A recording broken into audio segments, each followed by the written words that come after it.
En la fiesta de inauguración del primer día de mi hijo al mando de la empresa, ni siquiera había levantado mi copa para el brindis cuando él dijo: «Frío, ya no necesitas venir aquí, estás despedida. Seguridad te acompañará a la salida».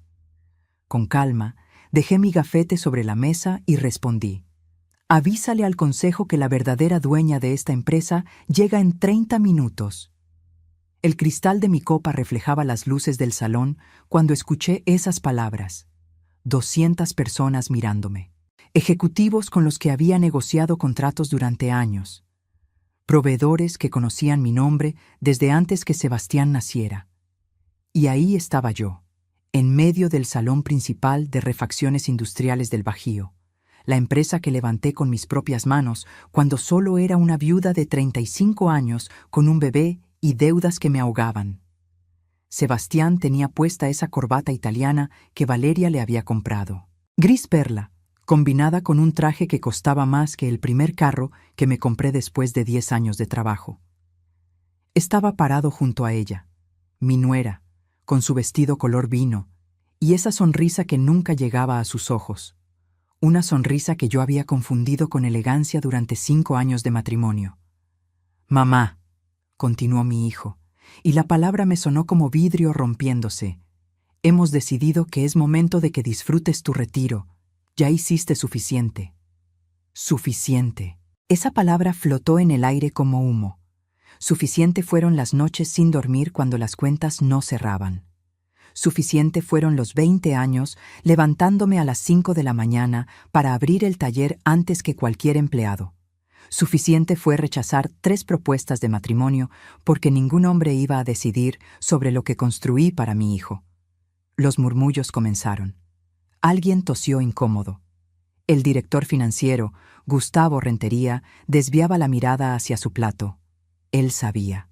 Todos sabían que algo no estaba bien, pero nadie iba a contradecir al nuevo director general en su primera noche. Valeria se acercó a Sebastián y le susurró algo al oído. Vi cómo mi hijo asentía, mecánico, como si ella manejara los hilos y él solo fuera la marioneta bien vestida. Recordé cuando tenía 8 años y me abrazaba llorando porque los niños de la escuela se burlaban de sus zapatos remendados. Le prometí que nunca le faltaría nada, y cumplí. Quizás ese fue mi error. «Seguridad», llamó Sebastián, haciendo un gesto con la mano. 2 hombres con trajes negros comenzaron a caminar hacia mí.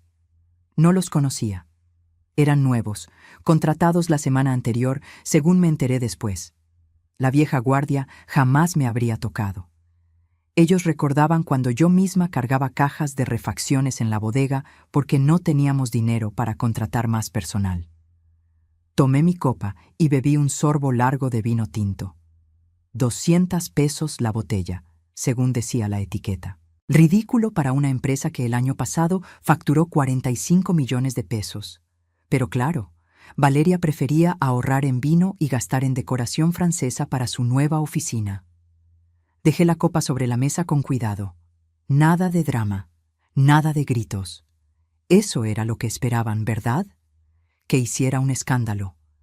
Que me pusiera histérica como las viejas, que seguramente Valeria mencionaba en sus conversaciones privadas con las esposas de los otros ejecutivos. Me quité el gafete del cuello. Amelia Torres de Mora, fundadora. Ese pedazo de plástico con mi fotografía de 3 años atrás. Aún se me veía el cabello más oscuro, menos canas, menos arrugas alrededor de los ojos.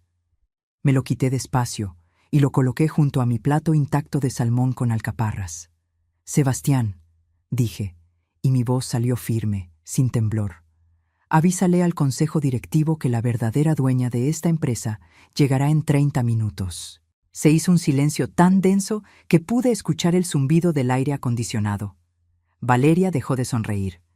Sebastián frunció el ceño, confundido. «¿De qué hablas?», preguntó mi hijo. «En 30 minutos lo sabrás». Tomé mi bolso de piel, ese que me regalé cuando cumplimos el primer millón en ventas. Mientras tanto, disfruten su fiesta.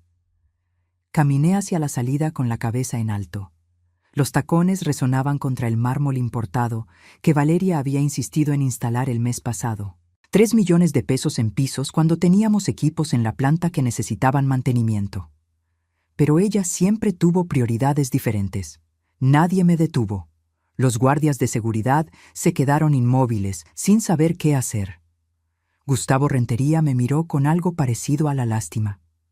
O quizás era miedo. Él sabía más de lo que aparentaba. Cuando llegué al elevador, presioné el botón y esperé. Las puertas de acero reflejaban mi rostro. 67 años. Arrugas que contaban historias de sol en la piel mientras supervisaba entregas. Manos que alguna vez tuvieron callos de tanto trabajar. Ojos que habían visto crecer un imperio desde un taller de 3 empleados hasta una empresa con 200 trabajadores.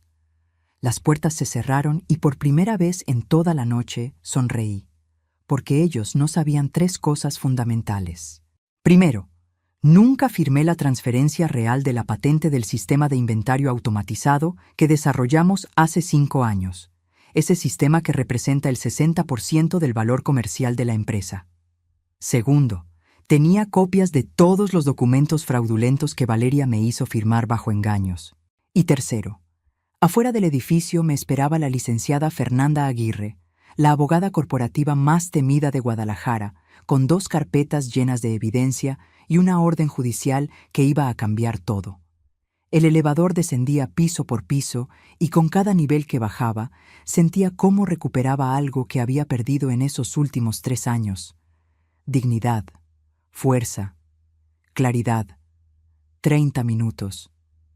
Eso era todo lo que necesitaba para demostrarles quién realmente construyó ese imperio.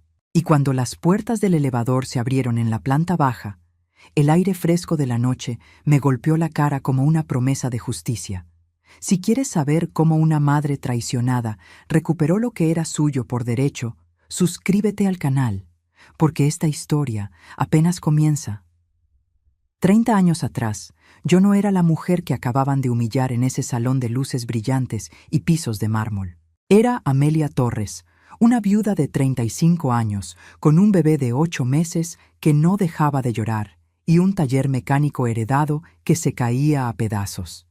Cuando Roberto murió en ese accidente en la carretera a Morelia, llevando refacciones a un cliente que nunca pagó, me dejó 3 cosas: un hijo, un taller con deudas de 180,000 pesos y un reloj de bolsillo de plata con una inscripción que leía: tiempo de sembrar, tiempo de cosechar. Ese reloj era lo único de valor que teníamos, pero jamás lo vendí. Lo guardaba en mi bolso como un recordatorio de que todo tiene su momento.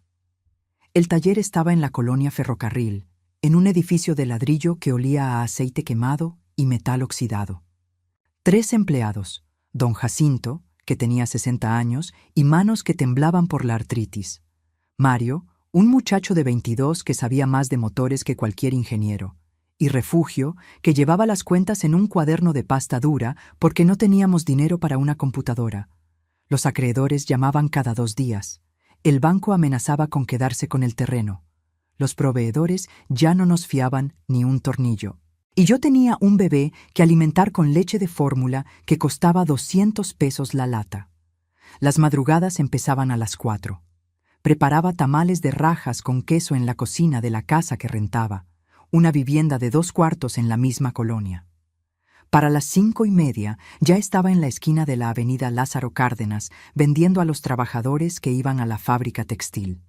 150 pesos diarios, a veces 200, si tenía suerte. A las 8 dejaba a Sebastián con mi vecina, la señora Pacheco, que me cobraba 300 pesos a la semana. Dinero que salía directamente de los tamales, porque el taller apenas generaba para pagar los sueldos. Llegaba al negocio con olor a masa en las manos y grasa en el delantal. Don Jacinto nunca me miraba con lástima. Solo me preguntaba: ¿qué hacemos hoy, patrona? Y yo revisaba las pocas órdenes de trabajo que teníamos, intentando estirar cada peso como si fuera chicle.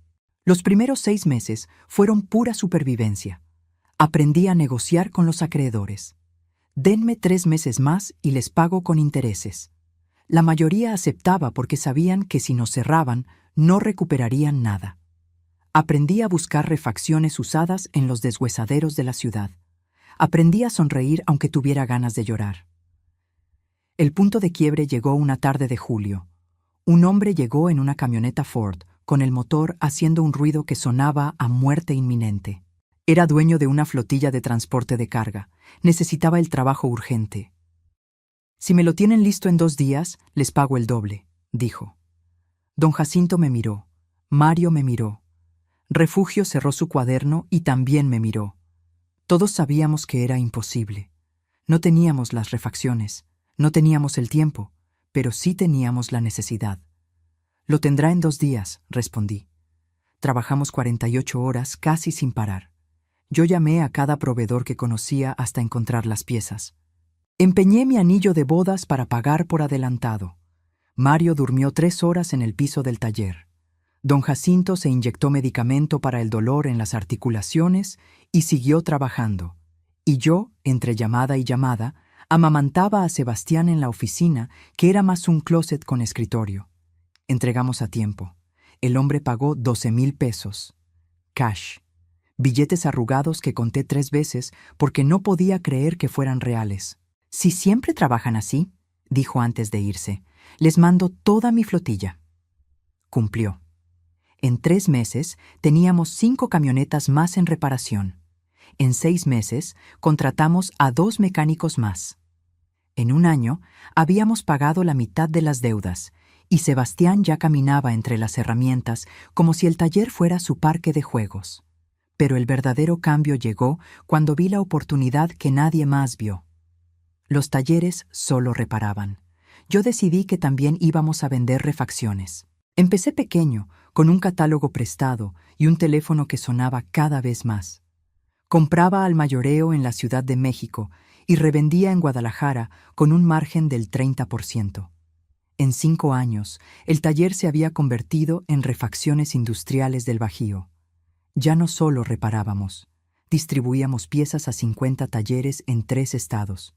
Teníamos 20 empleados, una bodega, 2 camionetas de reparto y una oficina donde Sebastián hacía la tarea mientras yo cerraba contratos. Nunca dejé de hacer tamales.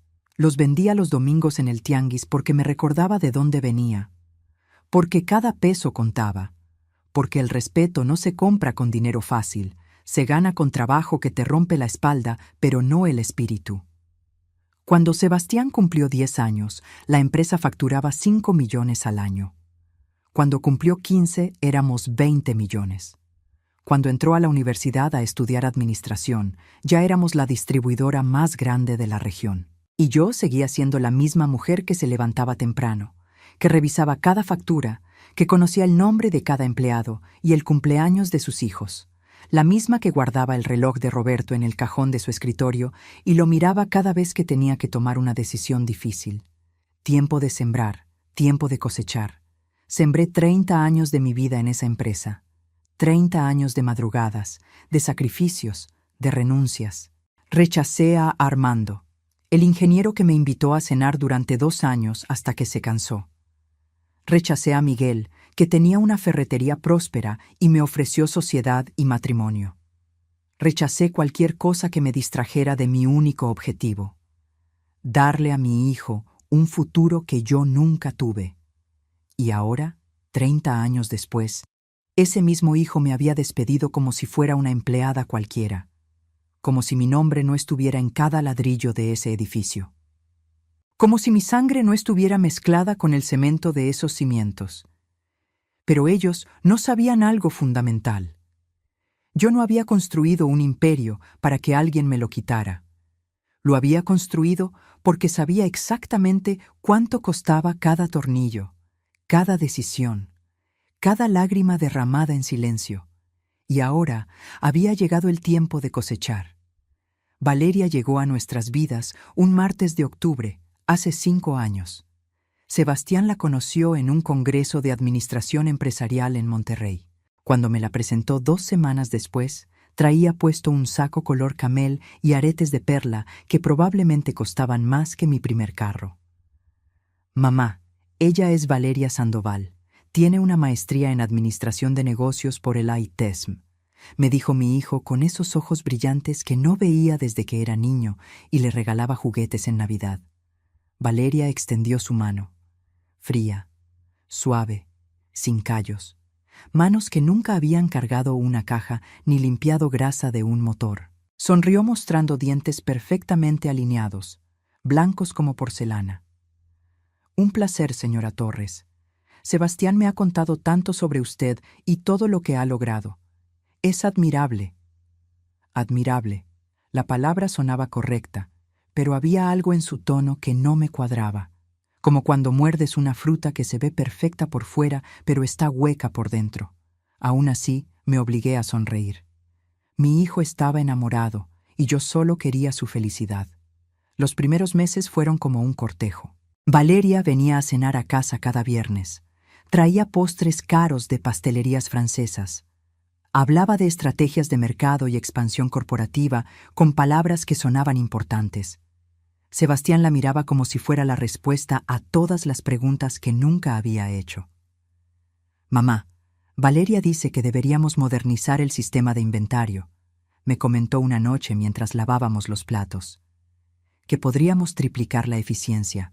«¿Y qué sabe ella de nuestro inventario?», pregunté, más brusca de lo que pretendía. «Tiene experiencia, mamá.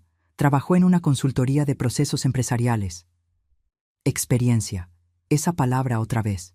Como si mis 30 años levantando la empresa desde cero no fueran experiencia suficiente.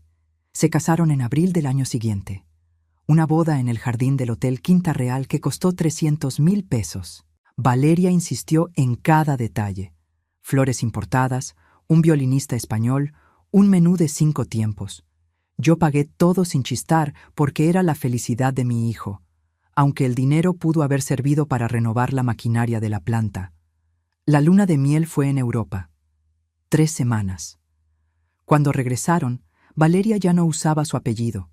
Era Valeria de Mora, como si al casarse con mi hijo también se hubiera casado con la empresa. Los cambios empezaron despacio, sutiles, como veneno que gotea. «Sebastián, deberíamos profesionalizar la estructura organizacional», decía Valeria durante las cenas familiares que ahora se hacían en su casa, un departamento en una zona residencial que yo les ayudé a comprar. «Las empresas familiares necesitan evolucionar para sobrevivir». «Mi mamá ha hecho que sobrevivamos durante 3 décadas», respondía Sebastián, aunque cada vez con menos convicción. «Claro, y por eso mismo merece descansar. Ya dio todo lo que tenía que dar». Descansar.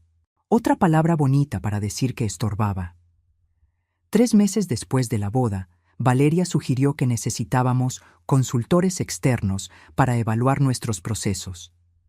Pagamos 250,000 pesos a una firma que básicamente nos dijo lo que yo ya sabía. Funcionábamos bien, pero podíamos automatizar ciertas áreas. ¿Ves, mamá? Valeria tenía razón, me dijo Sebastián cuando presentaron el informe. 6 meses después, Valeria convenció a Sebastián de que ella debía tener una oficina en la empresa. «Para apoyarte, amor, yo puedo encargarse de la parte administrativa mientras tú te enfocas en las ventas». Le di mi visto bueno, porque pensé que entre más ayuda tuviera mi hijo, mejor. No vi la trampa. No vi que estaba dejando entrar al caballo de Troya. Valeria rediseñó todo. Cambió los muebles de la recepción. Contrató una nueva asistente, una muchacha de 25 años llamada Denise, que solo respondía órdenes de ella. Implementó reuniones semanales de estrategia corporativa, donde yo empecé a sentirme como una reliquia del pasado. «Señora Torres, entiendo su punto, pero los modelos modernos de gestión sugieren…», comenzaba Valeria cada vez que yo opinaba algo. Y Sebastián asentía. Siempre asentía. El golpe real llegó cuando me pidieron que firmara unos documentos. Valeria los trajo una tarde con su sonrisa perfecta y una explicación que sonaba razonable. «Son solo ajustes para la estructura fiscal, suegra. El contador dice que así pagaremos menos impuestos. Es rutinario». Rutinario. Firmé 10 páginas sin leer la letra pequeña porque confiaba en mi hijo. Porque jamás imaginé que la mujer que dormía junto a él estaba tejiendo una red para atraparme. Un año después, mi oficina fue remodelada sin que me lo consultaran. Cuando llegué un lunes, encontré que la habían reducido a la mitad. Mis archivos, los que contenían 30 años de historia, habían sido digitalizados y enviados a almacenamiento externo. «Es más eficiente, mamá», explicó Sebastián. Valeria coordinó todo el proceso. Por supuesto que lo hizo. Mi asistente, Refugio, la misma que había estado conmigo desde los días del taller, fue despedida 2 meses después. «Necesitamos personal más joven, más adaptado a las nuevas tecnologías», dijo Valeria durante una reunión del consejo donde yo ya casi ni participaba. «Refugio conoce esta empresa mejor que nadie», protesté. «Exactamente, conoce la empresa del pasado. Nosotros estamos construyendo la empresa del futuro». Sebastián no dijo nada, solo miraba a su esposa con esa admiración ciega que me partía el corazón. Las reuniones importantes comenzaron a programarse cuando yo, casualmente, tenía citas con proveedores fuera de la ciudad. Las decisiones se tomaban sin consultarme. Los reportes financieros llegaban a mi escritorio 3 días después de que ya se habían discutido con el consejo. Me estaban borrando. Lento, sistemático, como si pasaran un borrador sobre mi nombre hasta que solo quedara una mancha borrosa. Y lo peor no era Valeria. Lo peor era ver a mi hijo transformarse en alguien que no reconocía. El niño que lloraba en mis brazos cuando le dolía el estómago, ahora evitaba mi mirada en las juntas. El joven que me pedía consejo para cada decisión, ahora asentía a cada palabra de su esposa como si fuera evangelio. Una noche los vi en el estacionamiento de la empresa. No sabían que yo seguía en mi oficina. Valeria le acariciaba la mejilla a Sebastián mientras le decía algo al oído. Él sonreía, y en ese momento lo supe. Ya no era su madre quien tenía su oído. Era ella. Y ella tenía planes que yo apenas estaba comenzando a comprender. El día que caí en la trampa estaba lloviendo. Recuerdo el sonido del agua golpeando contra las ventanas de la sala de juntas mientras Valeria desplegaba los documentos sobre la mesa de caoba como si fueran cartas de póker. «Suegra, necesitamos hablar de algo importante», comenzó, acomodándose un mechón de cabello detrás de la oreja. Sebastián estaba a su lado, serio, con esa corbata azul marino que le regalé en su último cumpleaños. «¿Qué pasa?», pregunté, dejando mi taza de café sobre el posavasos. «Hemos estado consultando con asesores fiscales», intervino mi hijo. «Mamá, estamos pagando impuestos innecesarios, miles de pesos que podríamos ahorrar si reestructuramos la empresa». Valeria asintió, empujando una carpeta hacia mí. «Es un proceso estándar en empresas de nuestro tamaño. Básicamente, creamos un fideicomiso que protege el patrimonio y optimiza la carga tributaria». Abrí la carpeta. Páginas y páginas llenas de términos legales que sonaban como trabalenguas. Cláusulas, anexos, firmas de abogados que no conocía. «¿Y esto qué significa exactamente?», pregunté, señalando una sección que hablaba sobre transferencia de participaciones accionarias. «Es técnico», respondió Valeria con esa sonrisa que ya me resultaba insoportable. «Básicamente, usted mantiene su posición como fundadora, pero las acciones se administran a través del fideicomiso. Más eficiente, más seguro. Protegemos el patrimonio familiar de cualquier eventualidad». «¿Qué eventualidad?». «Demandas, problemas legales, cualquier cosa. Usted ya tiene 64 años, suegra. Es pensar en el futuro». 64 años. Lo dijo como si fuera una sentencia de muerte, como si a esa edad ya no tuviera derecho a opinar sobre lo que construí. «Mamá». Sebastián se inclinó hacia adelante, tomando mi mano. Sus ojos, los mismos ojos cafés de Roberto, me miraban con algo parecido a la súplica. «Confía en nosotros. Solo queremos proteger lo que has construido, lo que es nuestro. Nuestro, no tuyo, nuestro». Firmé la primera página, luego la segunda. Valeria iba señalando con su uña perfectamente pintada de rojo cereza dónde debía poner mi nombre. «Aquí, suegra, y aquí. Una más en esta parte». «¿No debería leerlo con más calma?», pregunté en algún momento, sintiendo un peso extraño en el pecho. «Por supuesto, si quiere, pero el contador dice que necesitamos presentarlo antes del viernes para que aplique en este ejercicio fiscal. Si no, perdemos el ahorro de este año. Sebastián apretó mi mano. Mamá, te prometo que todo está bien. Valeria revisó todo con 3 abogados diferentes. 3 abogados que yo nunca había visto. 3 abogados que probablemente cobraron una fortuna por diseñar esta jaula perfecta. Firmé todo. 23 páginas. Cada firma era como entregar un pedazo de mí misma sin darme cuenta. 2 semanas después, llegó otro paquete de documentos. Poderes especiales para agilizar la toma de decisiones, explicó Valeria durante un desayuno en la oficina. Usted viaja mucho visitando proveedores. Necesitamos que Sebastián pueda firmar contratos sin esperar a que regrese. Tenía sentido, o al menos así me lo pareció. En los últimos meses había estado viajando más a León, a Querétaro, a la Ciudad de México, cerrando acuerdos con nuevos distribuidores. Cada vez que volvía, había alguna decisión que se había retrasado esperando mi firma. ¿Qué tipo de contratos?, pregunté. Operativos, compras, ventas, nada mayor. Las decisiones estratégicas siguen requiriendo su aprobación. Firmé los poderes, amplios, generosos, letales. El tercer golpe fue el más sutil. Llegó envuelto en preocupación y cariño falso.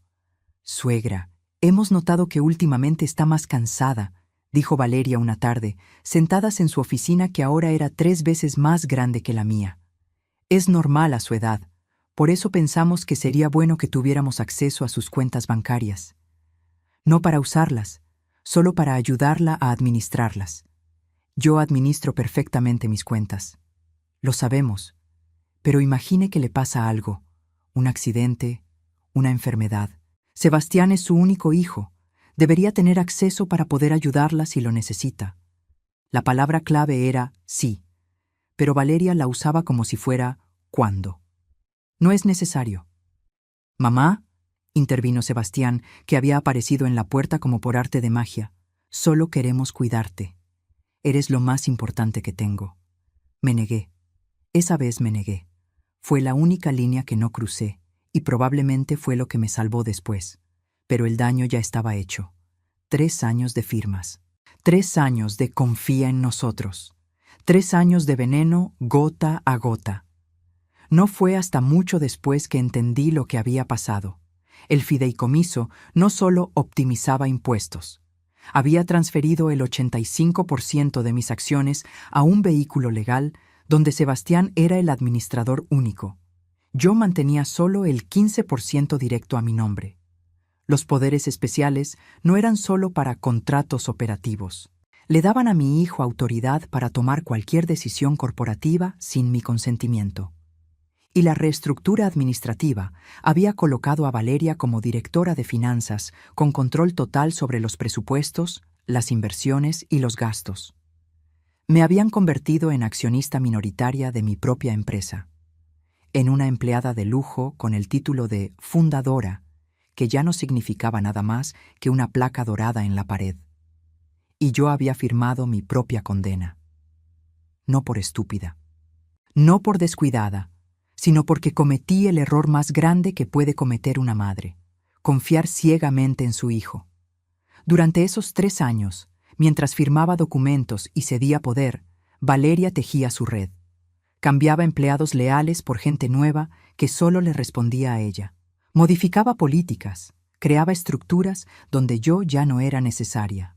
Y Sebastián, mi hijo, el bebé que amamanté en el piso del taller mientras revisaba facturas, se había convertido en el instrumento perfecto de mi propia destrucción. Porque Valeria sabía algo que yo tardé años en entender. No necesitas destruir a alguien con violencia. Solo necesitas hacer que firme su propia rendición con una pluma y una sonrisa. La primera señal real de que ya no era bienvenida en mi propia empresa llegó un lunes de marzo. Entré a mi oficina y encontré a 2 trabajadores moviendo mis archiveros.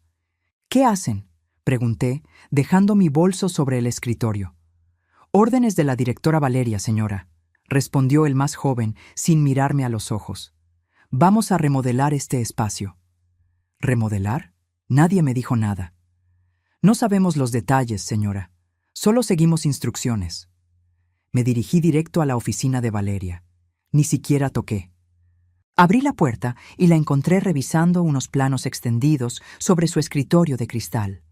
Alzó la vista con esa calma que ya me resultaba amenazante. «Suegra, justo iba a hablar con usted. ¿Por qué están moviendo mis cosas?» «Es parte del plan de optimización de espacios. Su oficina es demasiado grande para el uso que le da. La vamos a dividir en dos. Una mitad seguirá siendo suya. La otra será para el nuevo gerente de operaciones». «¿Qué nuevo gerente?» ¿Sebastián no le contó? Valeria inclinó la cabeza, fingiendo sorpresa. Contratamos a Rodrigo Maldonado. Viene de una empresa en Monterrey. Experiencia impresionante en logística. Yo manejo las operaciones. Usted fundó la empresa, suegra. Eso no se discute. Pero las operaciones modernas requieren conocimientos específicos de software, optimización de rutas, análisis de datos en tiempo real. Rodrigo tiene certificaciones internacionales. Certificaciones. Otra palabra para decir que yo estaba obsoleta. Debieron consultarme. Lo hicimos.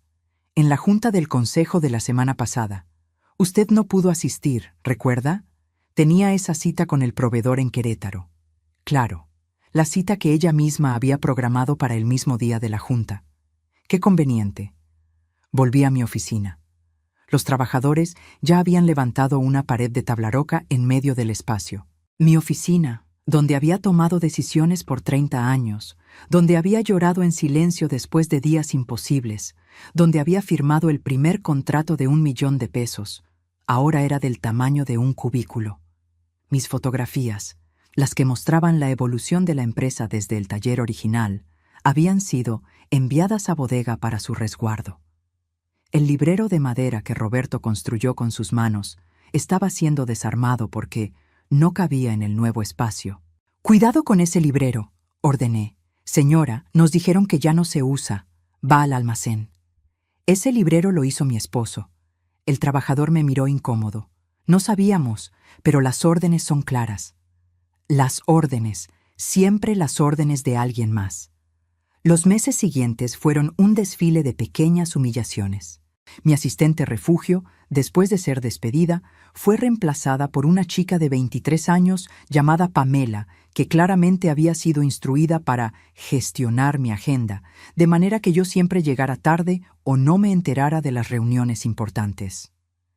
«Señora Torres, la junta de presupuesto fue reprogramada para esta mañana. Lo siento, no alcancé a avisarle». «Pamela, esa junta era el jueves».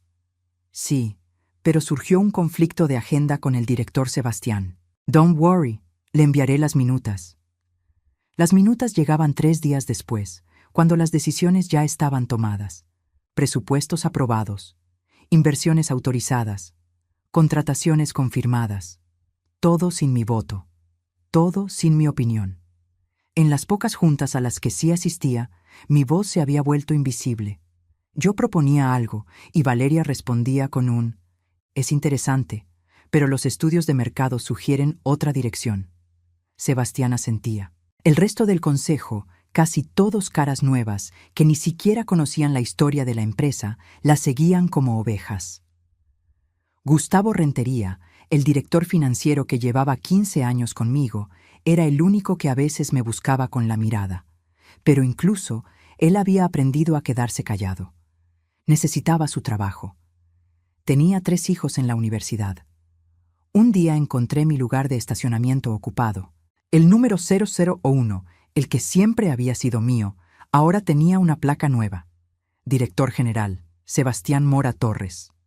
Mi nuevo lugar estaba en la zona de visitantes. «Es solo un ajuste organizacional», explicó Valeria cuando protesté. «El director general debe tener el lugar principal. Es protocolo corporativo». Protocolo. Como si 30 años de levantar esa empresa no fueran protocolo suficiente. Las invitaciones a eventos corporativos dejaron de llegar.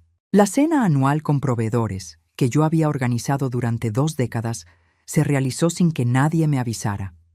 Me enteré por una fotografía en redes sociales donde Sebastián y Valeria brindaban con los clientes que yo había conseguido en el restaurante que yo había seleccionado durante años. «Mamá, Pensamos que querrías descansar, me dijo Sebastián cuando lo confronté. Ya haces demasiado. Descansar. Esa palabra otra vez. El eufemismo elegante para decir desaparecer. Mi correo electrónico corporativo comenzó a recibir menos mensajes. Luego me di cuenta de por qué. Me habían sacado de las listas de distribución importantes. Ya no me copiaban en las decisiones. Ya no me consultaban en las negociaciones. Una tarde intenté acceder al sistema financiero para revisar los reportes trimestrales. Mi contraseña no funcionaba. Pamela, mi acceso al sistema no funciona. Ah, sí. Hubo una actualización de seguridad. Ahora los accesos son por niveles. Le puedo solicitar los reportes que necesite y se los envío. Yo quiero acceso directo. Tendría que pedirlo al comité de tecnología, pero tarda como 2 semanas el trámite. 2 semanas para acceder a la información de mi propia empresa. Mientras Valeria probablemente podía ver cada número con un solo clic. El desplazamiento más doloroso fue cuando renovaron la planta de producción. Inauguraron una nueva área de almacenamiento automatizado con un evento para toda la empresa. Discursos. Corte de listón. Fotografías oficiales. Yo estaba en la segunda fila, no en el templete. Ni siquiera me mencionaron en los agradecimientos. Valeria habló sobre visión de futuro y modernización. Sebastián agradeció al equipo de trabajo, pero nadie dijo el nombre de Amelia Torres, como si los cimientos de ese edificio no estuvieran construidos con mi sudor, como si las máquinas no se hubieran comprado con ganancias que yo generé vendiendo tamales a las 5 de la mañana. Después del evento, me encontré sola en el estacionamiento. Llovía ligeramente. Vi a través de las ventanas del salón a todos celebrando. Sebastián reía con los nuevos ejecutivos. Valeria posaba para fotografías. Y yo estaba afuera, bajo la lluvia, sintiéndome como una extraña en el lugar que construí con mis manos. Saqué del bolso el reloj de Roberto. Las 8 de la noche. Tiempo de sembrar, tiempo de cosechar. Leí la inscripción una vez más. Había sembrado 30 años de mi vida, pero alguien más estaba cosechando los frutos. Y en ese momento, bajo la lluvia, tomé una decisión. No iba a llorar más, no iba a aceptar más humillaciones. Si me querían fuera, iban a tener que sacarme con la verdad por delante, porque yo no era una empleada que se podía despedir con una carta. Yo era la dueña, y era hora de recordarles quién construyó ese imperio que ahora querían robarme. El descubrimiento llegó por accidente. Como todas las verdades que cambian una vida, no la estaba buscando. Simplemente apareció frente a mí como una bofetada. Era un jueves por la tarde. 2 meses antes de aquella fiesta de inauguración que lo cambiaría todo. Pamela había salido temprano, algo sobre una cita médica que yo no tenía por qué cuestionar. Necesitaba imprimir un contrato que un proveedor me había enviado por correo. La impresora de mi oficina diminuta se había descompuesto la semana anterior y aún no la reparaban. Así que caminé hacia la oficina de Sebastián. Él estaba en una reunión fuera de la empresa. La puerta estaba abierta. Me senté frente a su computadora. Todavía tenía su sesión abierta. Busqué mi correo en el navegador y encontré el documento. Lo mandé a imprimir. Mientras esperaba que saliera, la pantalla mostró una notificación. Un correo nuevo en la bandeja de entrada de Sebastián. No iba a leerlo. No era mi intención. Pero el asunto me detuvo en seco. Borrador final. Estrategia de transición AT. AT Amelia Torres. Mis iniciales. El cursor parpadeaba sobre el mensaje. Mi mano temblaba sobre el mouse. No debía abrirlo. Era la correspondencia de mi hijo, pero algo en mi estómago me decía que necesitaba ver qué había dentro. Hice clic.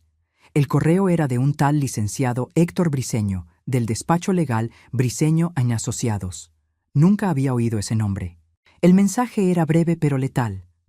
Estimado Sebastián, adjunto el documento final de la estrategia de transición para la señora Amelia Torres. Como discutimos, el enfoque debe ser gradual pero firme. Los puntos clave: 1. Anuncio de retiro voluntario durante evento corporativo. 2. Pensión mensual de 25,000 pesos como reconocimiento a su trayectoria. 3. Remoción inmediata de accesos administrativos. 4. Comunicado de prensa posicionándola como fundadora honoraria en retiro merecido. El timing es crucial.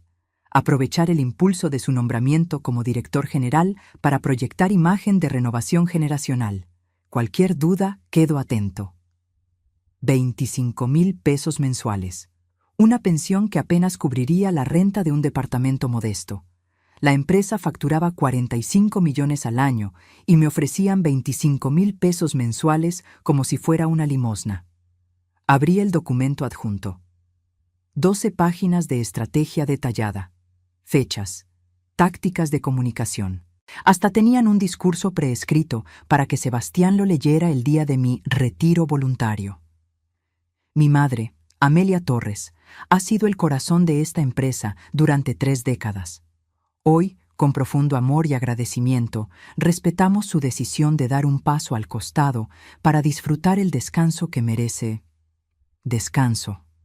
Retiro voluntario. Palabras bonitas para ocultar un despojo. Pero lo que realmente me destrozó fue la última sección del documento. Una nota interna, probablemente escrita por Valeria, que decía: justificación estratégica. AT representa el modelo de gestión antiguo. Su resistencia al cambio y apego emocional a procesos obsoletos dificulta la modernización necesaria. Si bien su contribución histórica es innegable, su presencia actual es un lastre para el crecimiento. La transición debe ejecutarse con delicadeza, pero sin ambigüedad. No puede haber marcha atrás. Lastre. Me llamaron lastre. Yo, que levanté esa empresa desde un taller con 3 empleados. Yo, que vendí tamales durante años para pagar las deudas que Roberto dejó. Yo, que rechacé ofertas de matrimonio y vida personal porque mi único objetivo era darle un futuro a mi hijo. Lastre. Las lágrimas llegaron sin pedir permiso. Caían sobre el teclado mientras seguía leyendo. Había un cronograma, fechas específicas. La transición estaba planeada para ejecutarse en 6 semanas. Justo después del evento de nombramiento de Sebastián como director general. Todo estaba calculado. Cada palabra, cada movimiento. Me iban a sacar en mi propia fiesta de despedida disfrazada de homenaje. Escuché pasos en el pasillo. Cerré el correo rápidamente. Tomé los papeles de la impresora y salí de la oficina justo cuando Valeria doblaba la esquina. «Suegra, ¿qué hace aquí?» «Mi impresora no sirve. Vine a usar la de Sebastián». Me miró con esos ojos grises que ahora veía por lo que realmente eran. Calculadores, fríos. Entiendo. Deberíamos comprarle una nueva. No es necesario, respondí, sosteniendo los papeles contra mi pecho. Ya tengo lo que necesitaba. Caminé de regreso a mi oficina. Cerré la puerta. Me senté en mi silla y miré alrededor. Las paredes desnudas, el espacio reducido, los archivos que ya no estaban. Todo había sido parte del plan. Cada humillación, cada desplazamiento, cada puerta que se cerraba en mi cara. No fue negligencia, fue estrategia. Saqué el reloj de Roberto del cajón, las 5 de la tarde. En la oficina de al lado escuchaba las risas del nuevo gerente de operaciones hablando por teléfono. En el pasillo, empleados que ya ni me saludaban caminaban apurados a reuniones de las que yo estaba excluida. Pensé en mi hijo, en el bebé que cargué mientras mezclaba cemento para reparar las paredes del taller. En el niño que me abrazaba y me decía: «Cuando sea grande, voy a cuidarte como tú me cuidas a mí». ¿En qué momento se rompió esa promesa? ¿Fue gradual o hubo un día específico donde Sebastián dejó de ser mi hijo y se convirtió en el instrumento de Valeria? No lo sabía. Y en ese momento dolía más no saberlo que la traición misma. Tomé mi celular y marqué un número que no había usado en años. Lorena Campos, mi asistente durante 20 años, la que Valeria despidió con la excusa de reestructuración. ¿Señora Torres? Lorena, necesito verte. Esta noche, fuera de la oficina. Hubo un silencio. Luego, ¿pasó algo? Sí, y necesito tu ayuda. Nos encontramos en un café cerca de la Minerva. Lorena llegó con una caja de cartón. Cuando me despidieron, dijo poniendo la caja sobre la mesa. Sabía que algo no estaba bien. Así que antes de irme, hice copias. ¿Copias de qué? De todo. Documentos, correos, contratos. Durante meses vi cómo la señora Valeria movía papeles, cambiaba cifras, firmaba cosas a su nombre. Me dio mala espina, y cuando intenté decírselo, me corrieron. Abrió la caja. Adentro había carpetas organizadas por fecha, documentos legales, estados financieros, correos impresos. Esto, señaló una carpeta roja, son los documentos que usted firmó hace 3 años, los originales. Y estos, señaló otra carpeta azul, son las versiones que realmente se presentaron ante notario. Abrí ambas carpetas, las puse lado a lado. Las diferencias eran sutiles pero devastadoras. Cláusulas agregadas, porcentajes modificados. Mi firma estaba en ambas versiones, pero el contenido era diferente. Me engañaron, susurré. La estafaron, corrigió Lorena. Y tengo más. Transferencias a cuentas offshore. Facturas infladas a proveedores fantasma. La señora Valeria no solo la está sacando de la empresa, la está vaciando. Sentí como algo dentro de mí se quebraba. Pero no era mi espíritu. Era el último vestigio de la mujer ingenua que había confiado en su familia. Necesito un abogado, dije. Conozco a alguien, el licenciado Ernesto Salazar. Trabajó con su esposo hace años. Se jubiló, pero creo que para usted haría una excepción. Esa noche no dormí. Leí cada documento que Lorena me había dado, cada correo, cada contrato. La evidencia era aplastante. No solo me habían mentido, me habían robado sistemáticamente durante 3 años, y yo había firmado sin cuestionar, porque confiaba, porque era mi hijo, pero ya no más. A las 6 de la mañana, marqué el número que Lorena me había dado. Licenciado Salazar, soy Amelia Torres, viuda de Roberto Mora. Necesito recuperar mi empresa. El licenciado Ernesto Salazar vivía en una casa modesta en la colonia Chapalita. Cuando abrió la puerta, reconocí inmediatamente esos ojos penetrantes que recordaba de las pocas veces que visitó el taller cuando Roberto estaba vivo. Ahora tenía el cabello completamente blanco y usaba bastón, pero su mirada seguía siendo la de un hombre que no se dejaba engañar fácilmente. Amelia, dijo, y había afecto genuino en su voz. Pasa, te estaba esperando. Su estudio olía a libros viejos y café recién hecho. Las paredes estaban cubiertas de títulos de derecho corporativo y fotografías de casos ganados. Me señaló un sillón de piel gastada frente a su escritorio. Lorena me contó un poco por teléfono. Comenzó, sirviéndome café en una taza de cerámica. Pero quiero escucharlo de ti. Todo, le conté. Desde la llegada de Valeria hasta el correo que descubrí. No omití nada. Ni siquiera las partes donde yo había sido ingenua, donde había firmado sin leer, donde había confiado cuando debí cuestionar. Ernesto escuchaba en silencio, tomando notas en una libreta amarilla. Cuando terminé, se recostó en su silla y suspiró profundo. Roberto estaría furioso, dijo finalmente. No contigo, con ellos. Fui una tonta. Fuiste una madre. Eso no es lo mismo. Se inclinó hacia adelante. Amelia, lo que te hicieron tiene nombre. Fraude por engaño. Las firmas obtenidas mediante información falsa son nulas. Y si Lorena tiene los documentos originales y las versiones alteradas, tenemos caso. ¿Puedo recuperar el control? Podemos intentarlo. Pero necesito que entiendas algo. Esto no será rápido ni limpio. Es tu hijo, tu familia. Una vez que abramos este frente, no hay marcha atrás. Ya no hay marcha atrás, respondí, sosteniendo mi taza con manos que ya no temblaban. Ellos decidieron eso cuando me llamaron lastre. Ernesto asintió. Entonces empecemos. Primero necesito ver todos los documentos, cada papel que firmaste en los últimos 5 años. Pasamos las siguientes 2 semanas reconstruyendo el caso. Lorena trajo sus copias. Yo solicité duplicados a través de canales que Valeria no controlaba. Ernesto contactó a peritos especializados en documentos legales. Los resultados fueron devastadores. No solo habían alterado los contratos del fideicomiso, también habían falsificado minutas de juntas donde supuestamente yo había votado a favor de decisiones que nunca vi. Habían creado una telaraña de mentiras documentadas. Pero hay un problema, dijo Ernesto una tarde, señalando un documento específico. Aunque las firmas fueron obtenidas con engaño, técnicamente tú las hiciste.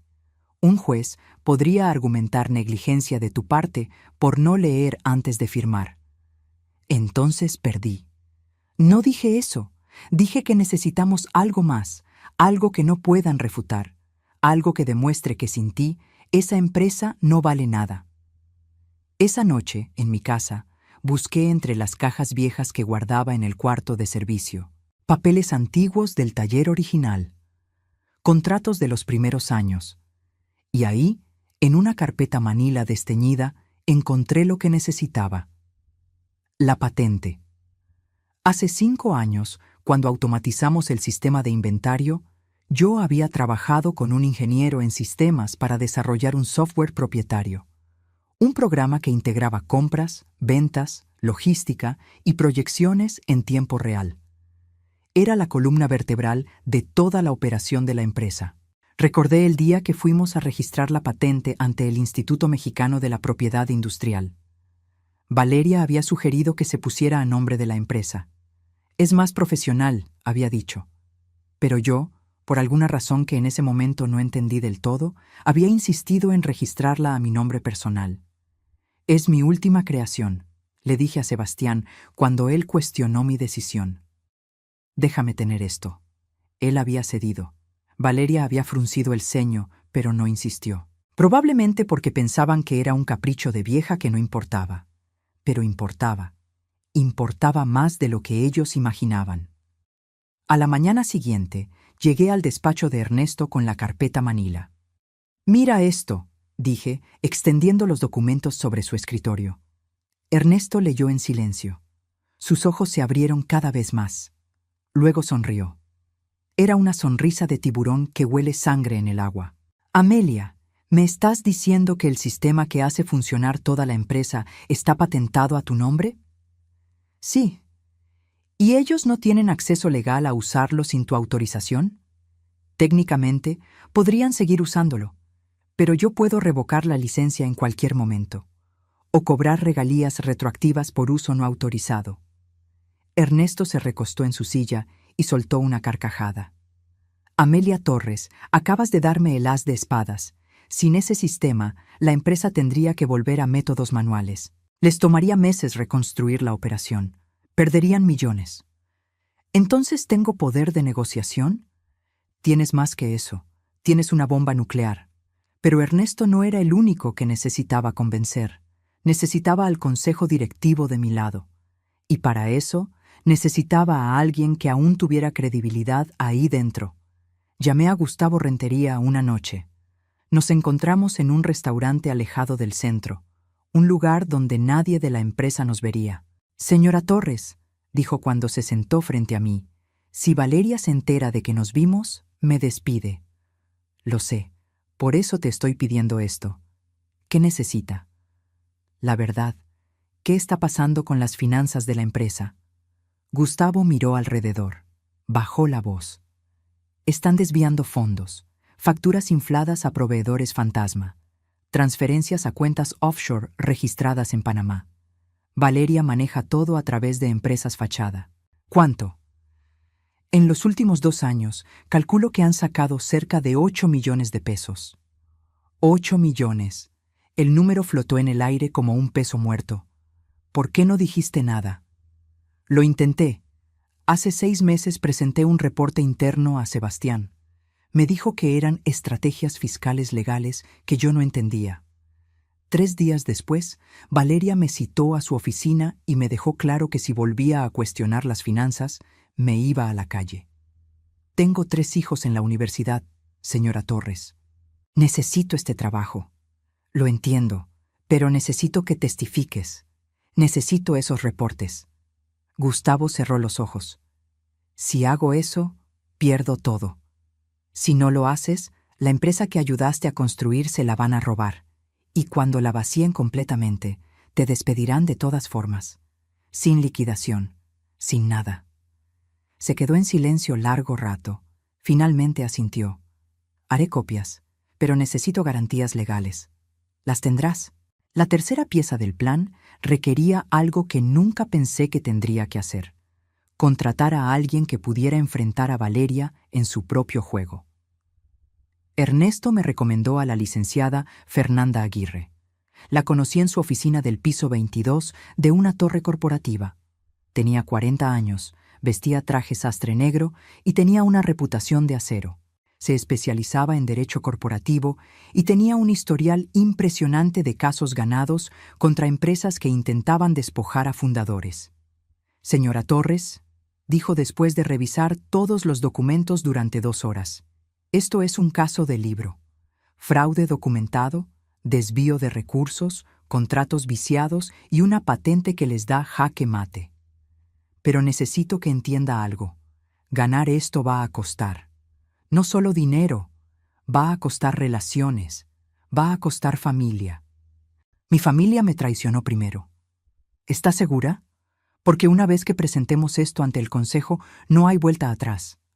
Su hijo enfrentará consecuencias legales. Su nuera podría terminar en prisión si probamos malversación. Pensé en Sebastián, en el niño que fue, en el hombre en que se convirtió, y en la decisión que él ya había tomado cuando firmó ese plan para sacarme de mi propia empresa. Estoy segura. Entonces necesito 2 semanas para preparar todo. Documentación legal, orden judicial, citatorio al consejo directivo. Vamos a necesitar actuar rápido y con sorpresa. ¿Cuándo es el evento de nombramiento de su hijo? En 15 días. Fernanda sonrió. Perfecto. Que tengan su fiesta, que crean que ganaron, y entonces les mostramos que la verdadera dueña nunca se fue. Durante esas 2 semanas viví una doble vida. En la oficina seguía siendo la fundadora desplazada que nadie tomaba en cuenta. En las noches revisaba documentos legales, preparaba testimonios y planeaba cada movimiento con precisión quirúrgica. Valeria y Sebastián no sospechaban nada.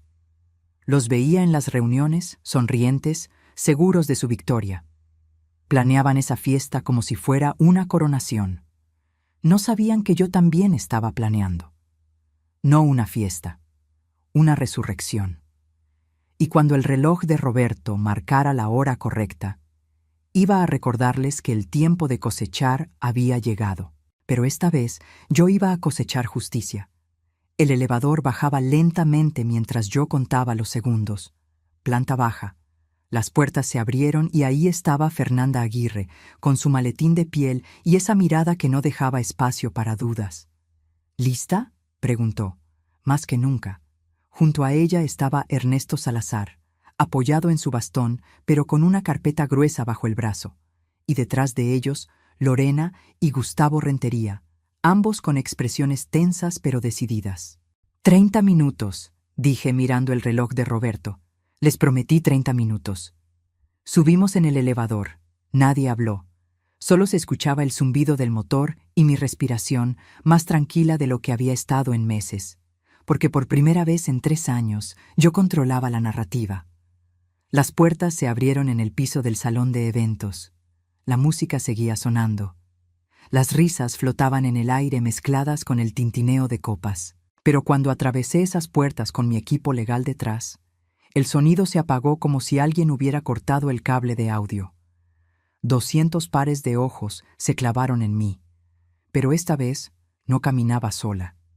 Esta vez traía la verdad.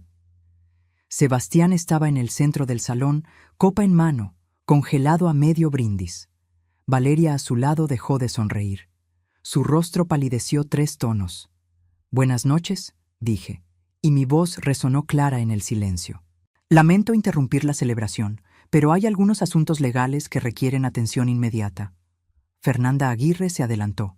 «Buenas noches. Soy la licenciada Fernanda Aguirre, representante legal de la señora Amelia Torres de Mora, fundadora y legítima propietaria mayoritaria de Refacciones Industriales del Bajío. Traigo un citatorio para el Consejo Directivo. Es obligatorio. Es ahora». El director de Recursos Humanos, Un hombre llamado Patricio Sánchez, que Valeria había contratado el año anterior, se acercó. ¿De qué se trata esto? De fraude corporativo, documentos falsificados y desvío de recursos, respondió Ernesto, su voz firme a pesar de los años. Y tenemos evidencia completa. Valeria soltó una risa nerviosa. Esto es ridículo. Sebastián, diles que se vayan. Pero mi hijo no se movió. Me miraba como si estuviera viendo un fantasma. O quizás, por primera vez en años, estaba viendo a su madre realmente. Consejo directivo, llamó Fernanda. Sala de juntas, 5 minutos. Esto no es opcional.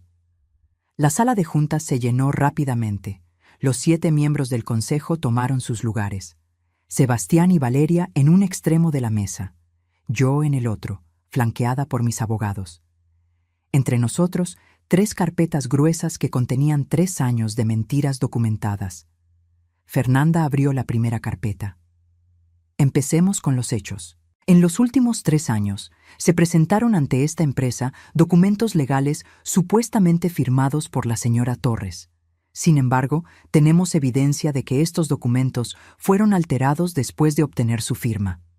Proyectó en la pantalla 2 versiones del mismo contrato, una al lado de la otra. La firma era idéntica, el contenido radicalmente diferente. La señora Torres firmó esto. Señaló el documento de la izquierda. Pero esto, señaló el de la derecha, fue lo que se registró ante notario. ¿Ven las cláusulas adicionales? ¿Los porcentajes modificados? Fraude documentado. Gustavo Rentería levantó la mano. Yo también tengo algo que presentar. Abrió su laptop. Durante los últimos 2 años he documentado transferencias irregulares, facturas a proveedores que no existen, pagos a empresas offshore registradas en Panamá, un total de 8.200.000 pesos desviados de las arcas de esta empresa. Mostró las hojas de cálculo. Los números brillaban en la pantalla como evidencia irrefutable. Algunos miembros del consejo jadearon. Otros se inclinaron hacia adelante para ver mejor. «Eso es mentira», explotó Valeria, golpeando la mesa. «Gustavo está resentido porque lo íbamos a despedir por incompetencia». ¿Incompetencia? Gustavo la miró fijamente. «Tengo correos tuyos ordenándome procesar esas facturas. Tengo autorizaciones con tu firma digital. Tengo todo, Valeria». «Sebastián», Valeria se volvió hacia mi hijo. «Di algo. No vas a permitir que humillen a tu esposa así». Pero Sebastián tenía la mirada clavada en la pantalla, en los números, en la evidencia que no podía negar. «Hay más», continuó Ernesto. «El plan para remover a la señora Torres de la empresa, no como una decisión corporativa legítima, sino como parte de una estrategia calculada para despojarla de lo que construyó». Proyectó el correo, el que yo había encontrado en la computadora de Sebastián. Las palabras aparecieron en letras grandes. Su presencia actual es un lastre para el crecimiento. El silencio que siguió era tan denso que podía cortarse con cuchillo. Algunos miembros del consejo miraban a Valeria con algo entre horror y desprecio. Otros miraban a Sebastián esperando que dijera algo, lo que fuera. «Mamá», comenzó mi hijo, pero su voz se quebró. «No», lo interrumpí. «No me llames así. No ahora. No después de planear sacarme de mi propia empresa con una pensión de 25.000 pesos mensuales». «Yo no...» Fue idea de Valeria. «Ah, entonces solo seguías órdenes». Mi voz salió más dura de lo que pretendía. ¿Sabes qué más seguía órdenes? El guardia de seguridad que me iba a sacar del edificio hace 30 minutos. Valeria se puso de pie. «Suficiente. Esto es un circo. No tienen autoridad para acusarnos de nada». «¿No?», Fernanda sonrió. Era una sonrisa sin humor. «Entonces hablemos de autoridad. Señora Torres, muéstreles». Saqué de mi bolso una carpeta manila desteñida, la misma que había encontrado entre mis papeles viejos. La abrí y extendí los documentos sobre la mesa. «Patente número MX 2019-045782», dije. «Sistema integrado de gestión de inventario y logística, registrado a nombre de Amelia Torres de Mora. Este sistema procesa el 100% de las operaciones de esta empresa. Sin él, Vuelven a métodos manuales que les tomarían 6 meses reconstruir. Vi el momento exacto en que Valeria entendió lo que eso significaba. Su rostro pasó de rojo de furia a blanco de terror en segundos. «Esa patente», comenzó, «es mía, completamente mía, y nunca les di licencia formal de uso, lo cual significa que cada día que operan con ese sistema sin mi autorización, acumulan regalías que me deben. Calculamos aproximadamente 12 millones de pesos en uso retroactivo». «No puedes hacer eso», susurró Valeria. «Puedo, y lo haré si no llegamos a un acuerdo aquí y ahora». Patricio Sánchez, el director de Recursos Humanos, se aclaró la garganta. «Señora Torres, ¿qué propone?» Me puse de pie. Todas las miradas estaban sobre mí, mi hijo con lágrimas en los ojos, Valeria temblando de rabia impotente, los miembros del consejo esperando mi veredicto. Propongo lo siguiente: restablecimiento inmediato de mi posición como presidenta del consejo. Auditoría externa completa de todas las finanzas de los últimos 3 años. Remoción de Sebastián Mora como director general hasta que la investigación concluya. Y Valeria Sandoval queda despedida efectivamente de inmediato, sin liquidación. «¡No!», gritó Valeria. «Sebastián, di algo». Mi hijo finalmente levantó la vista.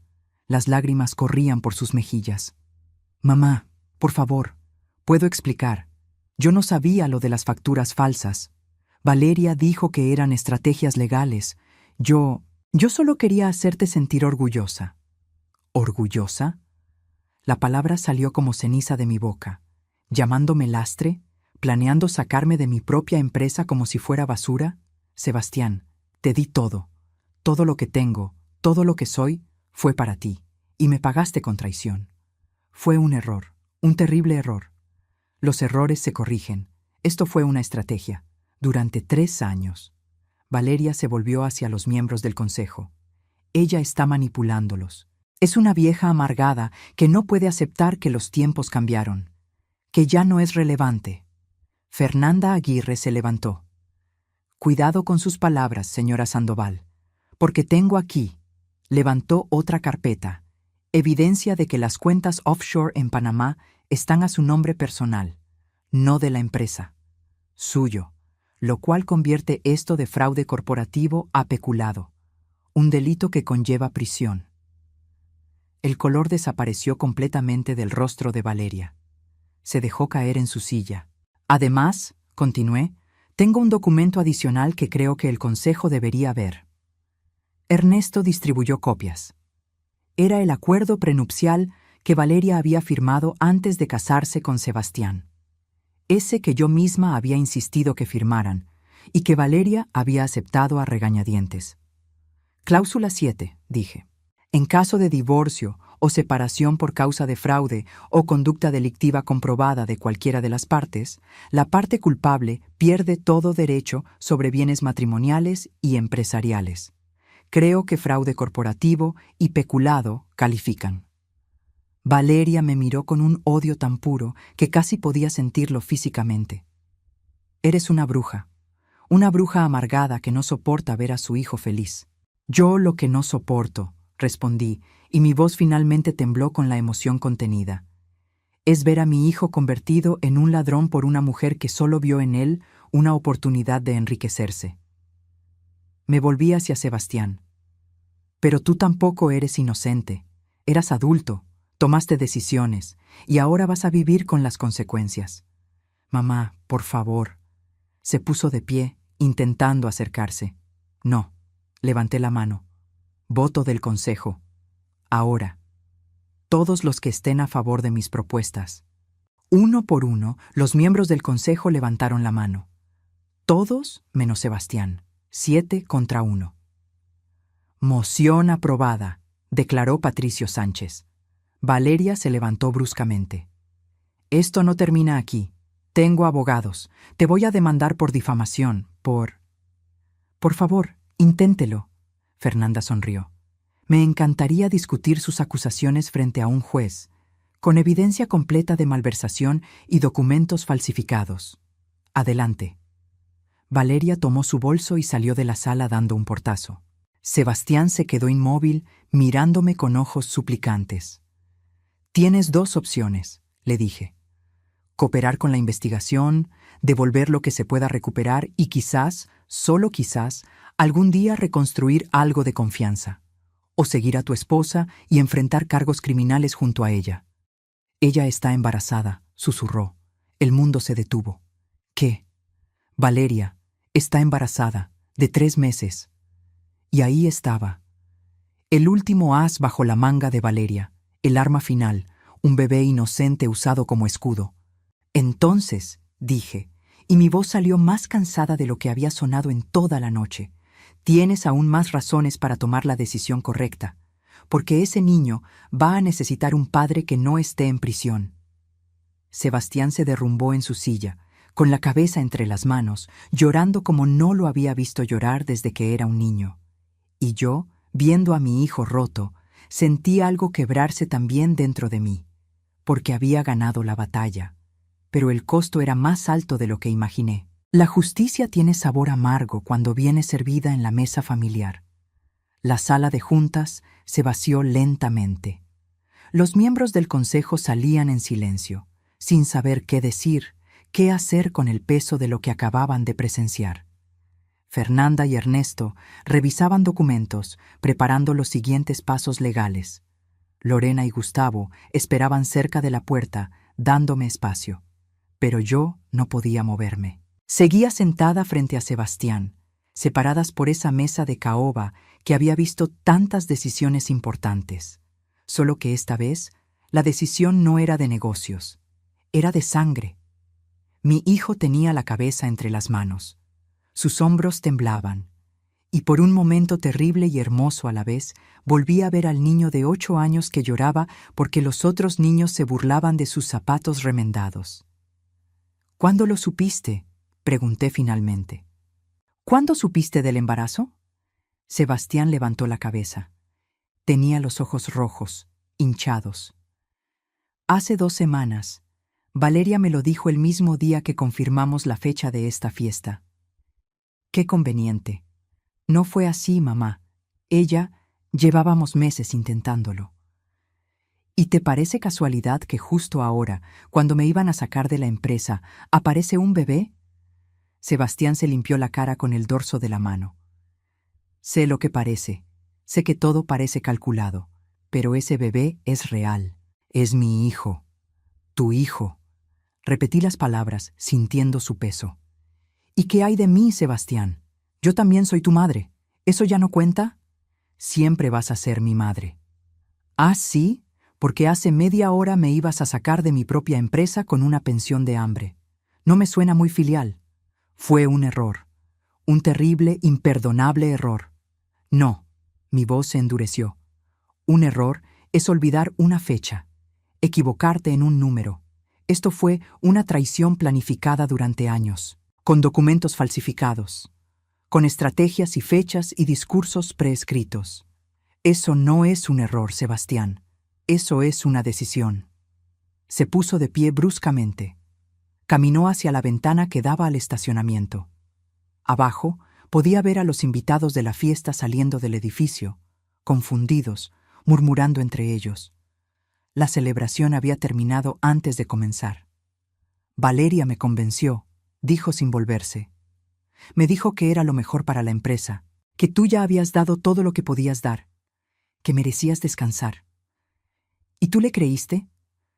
«Yo quería creerle, porque era más fácil que enfrentarte, que decirte que me sentía sofocado». Esa palabra me golpeó como un puñetazo. «¿Sofocado?». Finalmente se volvió. «Mamá, yo nunca elegí este negocio. Tú lo elegiste por mí. Desde que tengo memoria, todo fue algún día esto será tuyo. Como si no tuviera opción, como si mi vida ya estuviera escrita. Te di opciones, te mandé a la universidad. Estudiaste administración porque tú quisiste, porque era lo que esperabas, porque decepcionarte era imposible después de todo lo que sacrificaste por mí». Su voz subió de volumen. «¿Sabes cuánta presión es esa? ¿Saber que tu madre vendió tamales a las 5 de la mañana para que tú tuvieras zapatos nuevos? ¿Que rechazó el amor para que tú pudieras heredar un imperio? Yo nunca te pedí gratitud. No tenías que pedirla, estaba en cada mirada, en cada mira lo que construí para ti, en cada conversación sobre el futuro de la empresa. Mi futuro ya estaba decidido antes de que yo pudiera decidir algo. Las lágrimas amenazaban con salir, pero las contuve. ¿Entonces esto es mi culpa? ¿Te obligué a robarme? No, no es eso lo que digo. Se pasó las manos por el cabello, desesperado. Estoy tratando de explicarte que Valeria encontró esa grieta, ese resentimiento que yo ni siquiera sabía que tenía, y lo usó. Me hizo creer que quitándote de en medio, yo finalmente sería libre de ser mi propio jefe. ¿Y lo eres? ¿Eres tu propio jefe? Porque desde donde yo estoy, pareces un títere de tu esposa. La puerta se abrió. Valeria entró como una tormenta, con el celular en la mano. Sebastián, nos vamos, ahora. No, dije poniéndome de pie. Él se queda, tú te vas. No tienes autoridad para decirme lo que hago. Tengo toda la autoridad, esta es mi empresa, y tú ya no trabajas aquí. Valeria se rió. Una risa aguda, histérica. ¿Tu empresa? Amelia, por favor. Esta empresa es tan mía como tuya. Yo la modernicé, yo la hice rentable, yo... Tú la vaciaste, la interrumpí. 8 millones de pesos en cuentas offshore. ¿Crees que un juez va a creer que eso fue modernización? Se acercó a mí, tanto que pude oler su perfume caro, ese que probablemente compraba con el dinero robado. Escúchame bien, suegrita. Puedes presentar todos los documentos que quieras. Puedes hacer tu show dramático. Pero yo tengo algo que tú nunca vas a tener. El hijo que va a perpetuar este apellido. Tu nieto. Y si me tocas, si intentas meterme en problemas, te prometo que nunca vas a conocerlo. El silencio que siguió era tan pesado que dolía respirar. ¿Estás usando a tu propio hijo como rehén? Pregunté, incrédula. Estoy protegiéndolo de una abuela tóxica que no sabe cuándo retirarse. Sebastián dio un paso hacia ella. Valeria, basta. No, Sebastián. Ella necesita entender cómo van a ser las cosas. O nos deja en paz. O ese bebé crece sin saber quién es su abuela. Algo dentro de mí se quebró. No era rabia. Era algo peor. Era la comprensión completa y devastadora de que había perdido a mi hijo mucho antes de esta noche. Lo había perdido en algún momento entre los tamales a las 5 de la mañana y las expectativas que puse sobre sus hombros sin darme cuenta. Vete, dije, y mi voz salió extrañamente tranquila. ¿Qué? Valeria parpadeó, confundida. Que te vayas, ahora, antes de que llame a seguridad y te saquen como ibas a sacarme a mí. Sebastián. Valeria lo miró, esperando que él dijera algo, que la defendiera. Pero mi hijo estaba inmóvil, mirándome con una expresión que no podía descifrar. ¿Era culpa? ¿Miedo? ¿O finalmente estaba viendo realmente lo que había hecho? Sebastián, repitió Valeria, su voz subiendo una octava. Nos vamos, ahora. Ve tú, dijo él finalmente. Yo necesito hablar con mi madre. ¿Qué? No, no voy a dejarte aquí para que ella te manipule. Valeria. Sebastián la miró fijamente por primera vez desde que entró. Vete, por favor. Vi el momento exacto en que ella entendió que estaba perdiendo control. Su rostro pasó por una docena de emociones en segundos. Sorpresa, furia, miedo, cálculo. Finalmente aterrizó en algo parecido al desprecio. Bien, quédense aquí llorando juntos, pero recuerden, ese bebé es mío, y yo decido quién lo conoce y quién no. Salió dando un portazo que resonó en toda la sala. Fernanda Aguirre, que había estado observando desde la puerta, entró. Señora Torres, esa amenaza sobre el bebé no tiene validez legal. Una vez que nazca, usted tiene derechos como abuela. Lo sé, respondí, aunque en ese momento no me importaba la legalidad. Solo podía pensar en un bebé inocente que iba a nacer en medio de este campo de batalla. Me senté de nuevo. Sebastián hizo lo mismo. Por un largo momento, ninguno de los dos habló. Dime la verdad, dije finalmente. Y no me mientas más. ¿Sabías sobre el dinero desviado? No, te lo juro por lo que más quiero. Yo pensaba que eran estrategias fiscales legales como Valeria decía. ¿Y el plan para sacarme de la empresa? Bajó la mirada. Ese sí lo sabía, pero mamá nos lo pintó diferente. Dijo que era darte un retiro digno, que habías trabajado suficiente, que merecías disfrutar tus últimos años sin la presión de la empresa. ¿Y la palabra lastre? ¿Esa también sonaba como retiro digno? Eso fue Valeria. Yo nunca usé esa palabra, pero tampoco la detuviste. Cerró los ojos. No, no la detuve, y voy a vivir con esa vergüenza el resto de mi vida. Fernanda carraspeó. Señora Torres, necesitamos su decisión. ¿Procedemos con cargos criminales contra ambos o solo contra Valeria? Miré a mi hijo, a ese hombre de 32 años que alguna vez fue el bebé que amamantaba en el piso del taller. El niño que me abrazaba y me decía que cuando creciera me iba a cuidar. El joven que lloró en mi hombro cuando su padre murió, aunque apenas lo recordaba. Y tomé la decisión más difícil de mi vida. Solo contra Valeria.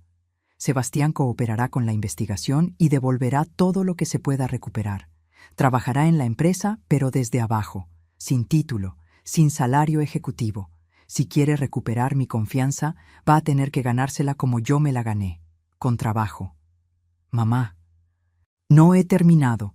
Vas a ir a terapia, individual, para entender cómo llegaste a este punto. Y vas a divorciarte de Valeria antes de que nazca ese bebé. No puedo divorciarme. Está embarazada. Puedes, y lo harás. Porque ese niño no puede crecer viendo a su madre manipular y robar como si fuera normal. Y tú no puedes seguir siendo su cómplice. Sebastián comenzó a llorar de nuevo. ¿Y si tiene razón? ¿Y si me impide ver a mi hijo? Entonces pelearemos. Legalmente. Pero con las manos limpias, sin secretos, sin mentiras. Me levanté y caminé hacia él. Porque a pesar de todo, sigue siendo mi hijo. Y ese bebé será mi nieto. Y yo protejo lo que es mío. Lo abracé. Por primera vez en años, lo abracé como cuando era niño. Y él se aferró a mí como si fuera un náufrago a una tabla en medio del océano. Lo siento. Sollozó contra mi hombro. Lo siento tanto, mamá. Lo sé. Y vas a pasar mucho tiempo demostrándolo. Cuando finalmente nos separamos, ya había amanecido. La luz gris del alba entraba por las ventanas de la sala de juntas. Ve a casa, le dije. Descansa. Mañana empieza tu camino de regreso. Sebastián asintió y salió sin decir más. Fernanda y Ernesto se acercaron. Hizo lo correcto, dijo Ernesto. No lo sé, respondí honestamente. Pero era lo único que mi corazón me dejaba hacer. Porque al final, la justicia y el perdón no siempre van de la mano. A veces, tienes que elegir entre venganza y familia. Y yo elegí creer que mi hijo todavía podía ser salvado, aunque me costara todo. La luz del sol entraba por las ventanas de mi oficina. Mi oficina completa, restaurada, con el librero que Roberto construyó de vuelta en su lugar y las fotografías de 30 años colgadas en las paredes. Era un martes de marzo, exactamente 6 meses después de aquella noche que cambió todo. Sobre mi escritorio descansaba el reloj de bolsillo de plata. Lo tomé y leí la inscripción que conocía de memoria. Tiempo de sembrar, tiempo de cosechar. Había cosechado, pero no de la manera que imaginé. Afuera, en el piso de producción, Sebastián supervisaba un cargamento. Vestía el mismo overol azul que usaban los empleados de bodega, sin corbata italiana, sin traje de marca, solo el uniforme de trabajo que yo misma usé durante años. Cumplió su palabra. Empezó desde abajo. Llegaba a las 6 de la mañana, antes que cualquiera. Cargaba cajas. Verificaba inventarios. Aprendía cada proceso que había olvidado o nunca se molestó en conocer. Los primeros días, los empleados lo miraban con desconfianza. Don Jacinto, que seguía trabajando a sus 70 años porque se negaba a jubilarse, lo puso a prueba. Muchacho, le dijo la primera semana, esa caja va al anaquel 3, cárgala tú. Y Sebastián la cargó, sin protestar, sin recordarles que alguna vez fue director general. La auditoría externa había concluido hacía 3 meses. El daño era peor de lo que pensábamos. Valeria no solo había desviado 8 millones, eran 11.300.000 pesos distribuidos en cuentas offshore, facturas falsas y consultorias que nunca existieron. Fernanda Aguirre presentó cargos criminales. Valeria huyó a Monterrey con su familia. Intentó esconderse detrás del embarazo, jugando la carta de víctima en redes sociales. Empresaria perseguida por suegra envidiosa, tituló su post. Pero la evidencia no miente. 3 semanas después, la Fiscalía giró orden de aprehensión. La detuvieron en el aeropuerto intentando volar a Panamá. Ahora esperaba juicio bajo arresto domiciliario en casa de sus padres. El bebé nació en febrero. Un niño. Sebastián lo llamó Roberto, como su padre, como mi esposo. Cuando Sebastián me lo contó, con la voz quebrada y los ojos llenos de lágrimas, sentí algo romperse y reconstruirse al mismo tiempo dentro de mi pecho. ¿Puedo conocerlo?, pregunté. Valeria dice que no. ¿Y qué dices tú? Sebastián me miró fijamente. Digo que es tu nieto y tiene derecho a conocer a su abuela. 2 días después, Sebastián llegó a mi casa con un bulto envuelto en una cobija azul cielo. Era temprano, apenas las 8 de la mañana. Valeria no lo sabía. Él había esperado a que ella saliera a una cita con sus abogados. «Mamá», dijo cuando abrí la puerta, «te presento a Roberto Mora Sandoval». Tomé a ese bebé en mis brazos y algo que había estado roto durante meses finalmente sanó. Pesaba apenas 3 kilos. Tenía los ojos cerrados y un mechón de cabello oscuro. Se parecía tanto a Sebastián cuando nació que tuve que sentarme para no desmayarme.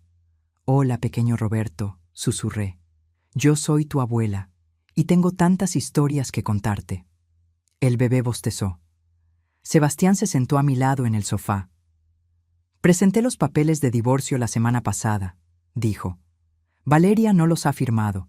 Dice que si me divorcio, nunca me dejará ver a Roberto». «¿Y tienes miedo?» «Estoy aterrado. Pero estoy más aterrado de que mi hijo crezca pensando que lo que hizo su madre está bien, o que lo que yo hice está bien». «Entonces, estás aprendiendo». Durante esos 6 meses, habíamos reconstruido más que la empresa. Habíamos reconstruido puentes. Sebastián iba a terapia 2 veces por semana. Hablábamos, realmente hablábamos. No de números o estrategias, sino de cómo él se sintió sofocado por mis expectativas, de cómo yo nunca le pregunté qué quería realmente. «Si pudieras elegir», le pregunté una noche durante una cena en mi casa, «¿qué harías si la empresa no existiera?». Tardó en responder. «Creo que me gustaría enseñar. Administración, tal vez. O abrir una consultoría para empresas familiares. Ayudarlas a no cometer los errores que nosotros cometimos». «¿Y por qué no lo haces?». «Porque tengo que reparar lo que rompí primero». «Puedes hacer ambas cosas. Trabajar aquí mientras construyes tu propio camino». Vio esperanza en sus ojos por primera vez en meses. El consejo directivo también cambió. Removí a 3 miembros que había puesto Valeria. En su lugar, incorporé a mujeres empresarias que conocía de asociaciones industriales. Mujeres que habían construido sus propios negocios desde cero y entendían lo que significaba pelear por cada peso. Lorena regresó, no como asistente, sino como directora de recursos humanos. Se lo merecía. Ella había guardado la evidencia que nos salvó. Gustavo Rentería fue ascendido a director de finanzas con autoridad completa. Ya no respondía a nadie más que al consejo y a mí. Y yo volví a caminar por los pasillos de mi empresa sintiendo que el aire era respirable de nuevo. Pero no todo fue reconstrucción, también hubo pérdidas. 3 clientes importantes se fueron cuando el escándalo se hizo público. «Problemas internos familiares», dijeron. Lo que realmente significaba era que no querían estar asociados con una empresa en medio de un juicio por fraude. Tuvimos que despedir a 20 empleados que Valeria había contratado y que claramente estaban involucrados en el esquema de facturas falsas. Eso dolió. Cada despido me recordaba que el daño no solo fue hacia mí, sino hacia gente inocente que necesitaba esos trabajos. Recuperamos 4 millones de pesos de las cuentas offshore. El resto, probablemente, nunca lo veríamos de vuelta. Valeria había sido más inteligente de lo que creímos, moviendo dinero a través de empresas fantasma en 3 países. Pero la empresa sobrevivió. Más pequeña, más cautelosa, pero viva. Y yo inicié algo nuevo. Un programa de mentoría para mujeres emprendedoras. Especialmente para viudas jóvenes que, como yo hace 30 años, se encontraban solas con hijos que alimentar y negocios que salvar. Lo llamé Programa Roberto Mora, en honor a mi esposo, en honor a los inicios. Cada sábado, 5 mujeres llegaban a las oficinas de la empresa. Les enseñaba lo que aprendí en 3 décadas. Cómo negociar con acreedores, cómo leer un estado financiero, cómo pedir ayuda sin sentir vergüenza. No se trata de ser la más fuerte, les decía. Se trata de seguir levantándose cada vez que te tumban. Una de ellas, una mujer de 38 años llamada Sandra, que había heredado una tlapalería con deudas de 200,000 pesos, me abrazó llorando después de la tercera sesión. «Usted me está salvando la vida», me dijo. «No», respondí. «Tú te estás salvando sola. Yo solo te estoy enseñando las herramientas». El juicio de Valeria estaba programado para dentro de 2 meses. Fernanda me había advertido que sería mediático, que intentarían retratarme como la suegra cruel que persigue a una madre joven. «Que lo intenten», dije. «La verdad tiene documentos adjuntos». Una tarde, Sebastián llegó a mi oficina. Traía una carpeta en las manos y una expresión seria. «Mamá, necesito enseñarte algo». Abrió la carpeta. Eran los estatutos de una fundación. Fundación Roberto Mora para Empresas Familiares. ¿Qué es esto? Mi proyecto. Quiero crear una fundación que ayude a empresas familiares a profesionalizarse sin perder su esencia. Mediación en conflictos, asesoría legal preventiva, talleres sobre sucesión, todo lo que nosotros no tuvimos. Leí los documentos. Estaban bien pensados, estructurados, honestos. ¿Y cómo lo vas a financiar? Con mi parte de la herencia, cuando llegue el momento. No quiero un salario ejecutivo de la empresa. Quiero construir algo propio, algo que ayude a otras familias a no destruirse como casi nos destruimos nosotros. Lo miré, realmente lo miré, y vi a un hombre diferente del que había estado parado en aquel salón de fiesta hace 6 meses, más delgado, con ojeras, pero con algo en los ojos que no había visto en años, propósito genuino. «Hazlo», dije, «y cuenta con mi apoyo». «¿En serio?» «En serio, pero bajo una condición». «¿Cuál?» «Que le enseñes a tu hijo lo que aprendiste, que cuando sea grande le cuentes esta historia completa, los errores, las consecuencias, todo». Sebastián asintió. «Te lo prometo». Esa noche, sola en mi casa, saqué una caja vieja del closet. Dentro estaban las fotografías de los primeros años del taller. Roberto con las manos llenas de grasa, sonriendo junto a un motor recién reparado. Yo con Sebastián bebé en brazos, parada frente al letrero que decía Taller Mecánico Mora. Habíamos recorrido un camino tan largo, tan doloroso, pero también tan necesario. Tomé el reloj de Roberto. Las 10 de la noche. Tiempo de sembrar, tiempo de cosechar, leí en voz alta. Ya cosechamos, mi amor.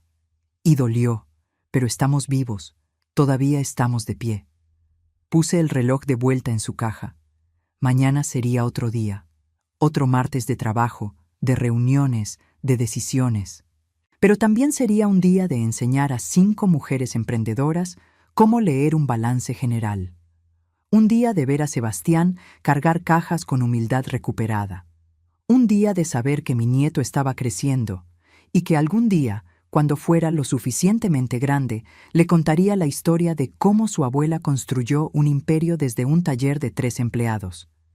Le contaría sobre los tamales a las 5 de la mañana, sobre las noches sin dormir, sobre las decisiones difíciles y los errores que todos cometemos, pero también le contaría sobre el perdón, sobre cómo a veces amar significa soltar, y a veces significa aferrarse, y la sabiduría está en saber cuándo hacer qué. Miré por la ventana de mi sala.